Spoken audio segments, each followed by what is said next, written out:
என் பையனுக்கு வந்து 3 மந்த்ஸ் ஆகுது. இதுவரைக்கும் நான் வந்து மாய்ஸ்சரைசர் க்ரீம் வந்து செட்டாஃபில் மட்டும்தான் யூஸ் பண்ணிகிட்ருக்கேன். டாக்டர் அதான் சஜஸ்ட் பண்ணாங்க. வேறு எதுவும் யூஸ் பண்ண வேணாம்னு சொல்லிட்டாங்க. அப்புறம் நெத்திக்கு வந்து வேங்கை போட்டு, அப்புறம் திருஷ்டிக்கு வைக்கிறது வந்து ஹைடெக்ஸ் மை தான் வந்து யூஸ் பண்ணிக்கிட்டு இருக்கேன்.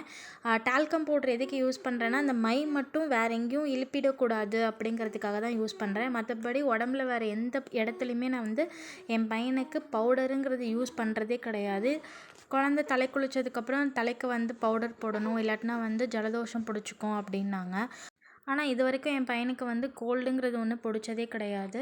அப்புறம் ஹஸ்பண்ட் வந்து ஃப்ரெண்ட் யாரோ சொன்னாங்கன்ட்டு உச்சி பொடி மட்டும் வாங்கிட்டு வந்து கொடுத்தாரு. தலை குளித்த உடனேயுமே வந்து தலைக்கு கொஞ்சமாக பொடி எடுத்து உச்சியில் மட்டும் வைக்கணும்னு சொல்லி, அப்படின்னா வந்து குழந்தைக்கு வந்து ஜலதோஷம் பிடிக்காதுன்னாங்க. இப்போதைக்கு நான் அது மட்டும்தான் ஃபாலோ பண்ணிகிட்ருக்கேன். நான் என் பேபிக்கு வந்து என்னென்ன ப்ராடக்ட்ஸ் எல்லாம் நான் யூஸ் பண்ணுறேங்கிறது வந்து நான் இன்னொரு வீடியோவாக உங்களுக்கு ஷேர் பண்ணுறேன்.